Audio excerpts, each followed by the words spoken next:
കർത്താവിൻ്റെ തിരുനാമം വാഴ്ത്തപ്പെടുമാറാകട്ടെ. എല്ലാവരും കാത്തിരുന്ന നമ്മുടെ ടോക്ക് ഷോ ഇവിടെ ആരംഭിക്കുകയാണ്. പ്രത്യേകിച്ച് മലയാളി പെന്തക്കോസ് യൂത്ത് ഫ്രണ്ട്സിലൂടെ ഞങ്ങളിപ്പോൾ ലൈവിൽ ശ്രമിക്കുന്ന ലോകത്തിൻ്റെ വിവിധ രാജ്യങ്ങളിൽ ലൈവിൽ ശ്രമിക്കുന്ന എല്ലാ വാട്സിലെ സ്നേഹിതരെയും ക്രിസ്തുവിന്റെ നാമത്തിൽ ഞങ്ങൾ വന്ദനം ചെയ്യുന്നു. ഇന്ന് ഈ ടോക്ക് ഷോയുടെ പ്രത്യേകത എന്ന് പറഞ്ഞാൽ ഇവിടെ രണ്ട് വ്യത്യസ്ത തലമുറകളിലുള്ള ദേവദാസന്മാർ സംസാരിക്കുന്നു എന്നൊരു പോസ്റ്റ് നമുക്ക് എല്ലാവർക്കും അത് കിട്ടി. ഇന്ന് ഈ ടോക്ക് ഷോയിൽ എന്നോടൊപ്പം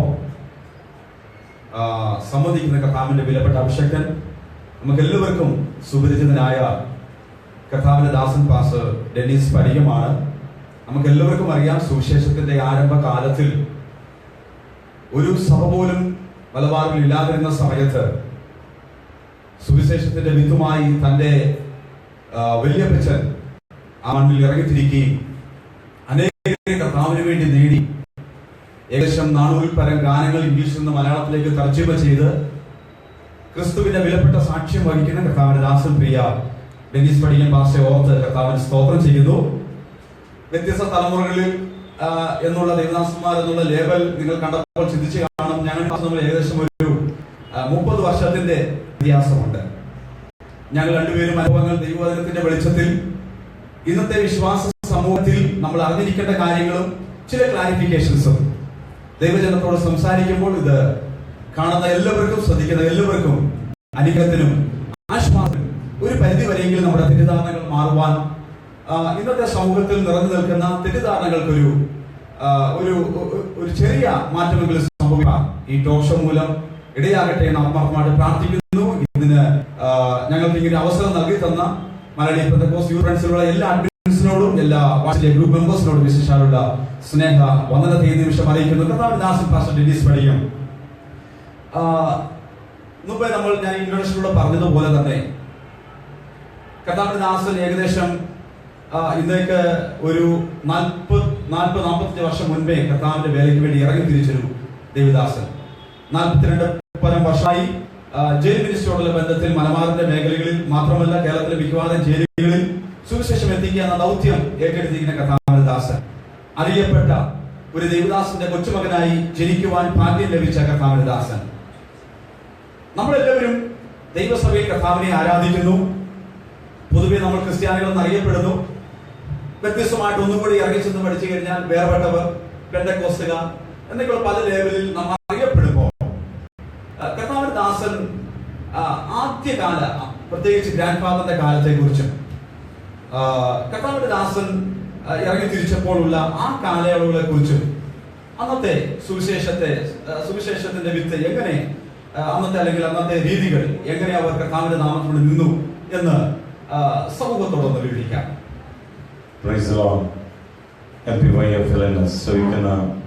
ഏവർക്കും സ്നേഹവന്ദനങ്ങൾ. ദൈവസാമീപ്യം ഞങ്ങൾ അനുഭവിക്കുന്ന പ്രത്യേക നിമിഷങ്ങളായിരിക്കട്ടെ. നിങ്ങളുടെ ജീവിതത്തിൽ അത് അനുഗ്രഹമായി തീരുമെന്ന് പൂർണ്ണമായി വിശ്വസിക്കുന്നു. എൻ്റെ ഗ്രാൻഡ് ഫാദർ കണ്ണൂരിൽ വേല ആരംഭിക്കുന്ന സമയം 1800-ാം ആണ്ടിൻ്റെ അവസാന വർഷങ്ങൾ. ശരിക്കും പറയുകയാണെങ്കിൽ ഒരു സമയത്ത് രോഗബാധിതനായി അന്നൊരു കില്ലർ വസൂരി ദേശം മുഴുവനും പകർന്ന സമയത്ത് മൃതപ്രായനായി സാധാരണ മരിക്കാറായവരെ വലിച്ചെറിയുന്ന വാഴക്കുണ്ടയിലേക്ക് വലിച്ചെറിഞ്ഞ സമയത്ത് യേശുക്രിസ്തു അവിടെ പ്രത്യക്ഷപ്പെട്ട് തന്നെ സൗഖ്യമാക്കിയപ്പോൾ ഈ ലോകത്തിൽ തനിക്ക് ഉള്ളതൊക്കെയും ഉപേക്ഷിച്ച് മിസ്രൈമിലേക്ക് ഇനി മടങ്ങിപ്പോകുകയില്ല, പാരമ്പര്യത്തിലേക്ക് മടങ്ങിപ്പോകുകയില്ല എന്ന് ഉറച്ച് താൻ അവിടെ നിന്ന് ഒരുപാട് അനുഭവിച്ച് താൻ കോളേജ് വിദ്യാർത്ഥിയായിരുന്ന സമയമായിരുന്നു.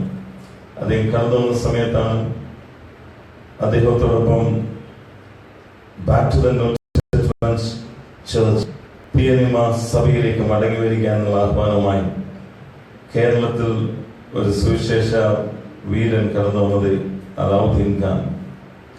കൽക്കട്ടയിൽ നിന്ന് ബൈബിൾ വായിച്ച യേശുകർത്താവിനെ കണ്ടുമുട്ടി രക്ഷിക്കപ്പെട്ട ശേഷം 3 തവണ തന്റെ പിതാവ് തന്നെ കൊല്ലുവാൻ ഭക്ഷണത്തിൽ വിഷം കലർത്തി. എന്നാൽ യേശുക്രിസ്തുവിന്റെ ശക്തിയാൽ പരിശുദ്ധാത്മാവിന്റെ പ്രത്യേക പ്രൊട്ടക്ഷനിൽ താൻ മരണത്തെ അതിജീവിച്ചു. അതിനുശേഷം ക്രൂരമായി പിരിച്ച് തന്നെ മുറിക്കുള്ളിലാക്കി അടച്ചു. തന്റെ അങ്കിൾ ഒരു രാത്രി അദ്ദേഹത്തെ തുറന്നു വിട്ടു. യാത്ര ചെയ്ത് കേരളത്തിൽ വിവിധ സ്ഥലങ്ങളിൽ ന്യൂ ടെസ്റ്റ്മെന്റ് സഭയിലേക്കും പുതിയ നിയമസഭയിലേക്ക് മടങ്ങി വരിക എന്നുള്ള ആഹ്വാനവുമായി പ്രാർത്ഥനയുമായിരിക്കുന്ന ജീവിതങ്ങളെ കണ്ടു. അദ്ദേഹം പ്രസംഗിക്കാൻ ആരംഭിച്ചു. ഞാൻ പ്രസംഗിച്ച തിരുവല്ലയിലും ചെങ്ങന്നൂരിലുമുള്ള വയോവൃദ്ധന്മാരുണ്ടെങ്കിൽ എ.ടി. കഥകൾ അറിയും. മലബാറിൽ എൻ്റെ ഗ്രാൻഡ് ഫാദറിന്റെ പ്രസംഗം കേട്ടവർ എന്നോട് തന്നെ നേരിട്ട് പറഞ്ഞിട്ടുണ്ട്. അവർ പ്രസംഗിക്കുക മാത്രം ചെയ്തവർ യേശുക്രിസ്തുവിനെ ഉയർത്തി, അവരുടെ കഴിവിന്റെ പരമാവധി അവർ അനുഭവിച്ച യേശുക്രിസ്തുവിനെ ഉയർത്തിയ സമയത്ത് അവർ ജീവിതത്തിൽ അനുഭവിച്ച സന്തോഷം വലുതായിരുന്നു. അത് കേട്ടവർ യേശുക്രിസ്തുവിന്റെ ഹൃദയത്തിൽ സ്വീകരിക്കുകയും ജീവിതത്തിൽ രൂപാന്തരങ്ങൾ, വിശുദ്ധിയിൽ നിന്ന് വിശുദ്ധിയിലേക്കുള്ള വളർച്ച. അവിടെ എൻ്റെ ഗ്രാൻഡ് ഫാദറോ എ.ടി. ഒരിക്കലും ആഭരണം ഉപേക്ഷിക്കാനോ മറ്റും പ്രസംഗിച്ചില്ല. എന്നാൽ കേട്ട മാത്രയിൽ ആഭരണം വലിച്ചെറിയുകയായിരുന്നു അവർ. ഭവനങ്ങളിൽ കടന്നിരുന്ന് അവർക്ക് ജീവിതമാർഗമായിരുന്ന ആർക്കനട്രീസ് അല്ലെങ്കിൽ അടക്കമരങ്ങൾ, ഒന്നൊടുക്കം 400-500 അടക്കമരങ്ങൾ വെട്ടി വീഴ്ത്തിയവരെ പറ്റി ഞാൻ കേട്ടിട്ടുണ്ട്. ദൈവത്തിന്റെ പരിശുദ്ധാത്മാവിന്റെ പ്രവർത്തനം, തലമുറയിലാണ് ദൈവത്തിന്റെ ശക്തി ഇന്നും തുടർന്നുകൊണ്ടിരിക്കുന്നു. ആ കാലഘട്ടത്തിലും ഇന്നും ദൈവത്തിന്റെ പ്രവർത്തനങ്ങൾ തലമുറകളില്ലാതെ ശക്തിയോടെ ദൈവവചനം പ്രസരിക്കുന്നു എന്നത് വാസ്തവം. ആ കാലഘട്ടത്തിൽ ഇപ്പോൾ നമ്മൾ ഇതൊരു ടോക്ക് ഷോ ആണല്ലോ, കർത്താദാസ് പറഞ്ഞു രോഗസൗഖ്യത്തിലൂടെയും ആഭരണത്തെ കുറിച്ച് പ്രസംഗിച്ചില്ല. എന്നാൽ ദൈവം അവരുടെ ഹൃദയത്തിൽ കൂടെ അനുസരിച്ച് ആഭരണം ഊരി എറിഞ്ഞവരുണ്ട്. നമുക്ക് പ്രമാണം ഒന്നേ ഉള്ളൂ. അപ്പോസ്തലന്മാർ കാണിച്ചു തന്ന 7 അടിസ്ഥാന ഉപദേശത്തിന് മേൽ പണിയപ്പെട്ടിരിക്കുന്ന ദൈവസഭ, അപ്പോസ്തലന്മാരുടെ കാലത്ത് തുടങ്ങി വെച്ച ദൈവസഭ, ആദിമ നൂറ്റാണ്ടിൽ അത് അന്ന് തുടങ്ങി വെച്ചു. ഇന്നയോളം അതിന്റെ ആ ആത്മമാരി ഇന്നും അത് കണ്ടിന്യൂ ചെയ്തുകൊണ്ടിരിക്കുന്നു. വ്യത്യസ്തമായ നിലകളിൽ പല രീതിയിലുള്ള ആരാധനാ രീതികൾ ഇന്നത്തെ കാലഘട്ടത്തിലുണ്ട്.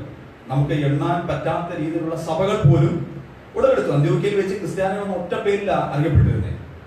അന്ന് രക്ഷിക്കപ്പെടുന്നവർ ദിനംപ്രതി സഭയോട് ചേർന്നുകൊണ്ടിരുന്നു. ഈ സഭയോട് ചേർന്നുകൊണ്ടിരുന്നവർ ക്രിസ്ത്യാനികൾ എന്ന ഒറ്റ പേരിൽ അറിയപ്പെട്ട ഒരു സന്ദർഭം.